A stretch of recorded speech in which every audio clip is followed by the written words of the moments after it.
ચાલો ગુંદર પાક બનાવવાનો છે તો ધીમા તાપે પહેલાં માવો શેકી લેવાનો, ઘી છૂટું પડે ને ત્યાં સુધી. મસ્ત ઘી છૂટું પડી ગયું છે, માવો શેકી લેવાનો. પછી એ ઘી નીકળવું હોય ને માવાનું, એમાં થોડાક કાજુ બદામ શેકી લેવાનું. મસ્ત ટેસ્ટ આવે શેકેલા હોય ને. આ ગુંદર છે ને ઘીમાં તળી નાખો આવી રીતે. મસ્ત ફૂટવા દેવાનો. પછી લેવાનો ગોળમાં પાક, બહુ નહીં લેવાનો. ચૂરમાન લાડવામાં કેમ લઈ જેવો તેવો એવો જ પાક લેવાનો.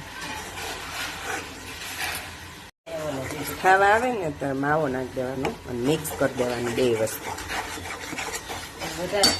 પછી આ પાક આવેલો હોય ને એ આમાં નાખીને અને મિક્સ કરી દેવાનું. કોપરું, કાજુ બદામ, ગુંદર અને પાક બધું મિક્સ કરી દેવાનું. થોડીક નાખવાની સ્વીટ, અત્યારે શિયાળામાં સ્વીટ ખવાય. અમે શીખવા જ બનાવ્યો છો. તમે શીખવા બનાવ્યો છો, આપણે કોઈ દી કંઈ આવું બનાવ્યું નહોતું. ગુંદર પાક, અડદિયા એવું કંઈ બનાવવું નહીં. એટલે જો શીખી તો આવડે ને એટલે એટલું ખાવા બનાવ્યું તાજે તાજું. સારું થાય તો તાજુ બનાવ્યું. પાડી જ આવશે ગુંદર પાક ખાવો હોય, આગળ ઢેપલા પાડી નાખશું મસ્ત. આવી રીતે દાબી દેવાનું, પછી મસ્ત ઢેપલી બનાવી. તાજે તાજું ખાવાની બહુ મજા આવે. તમારી જેમ કોને તાજે તાજો ગુંદર પાક ભાવે કોમેન્ટ કરજો.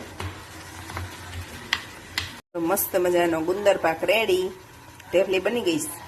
અને કાલે બનાવ્યો તો ખજૂર પાક, ખજૂર રોલ મસ્ત. તો આવો જેને ખાવો હોય.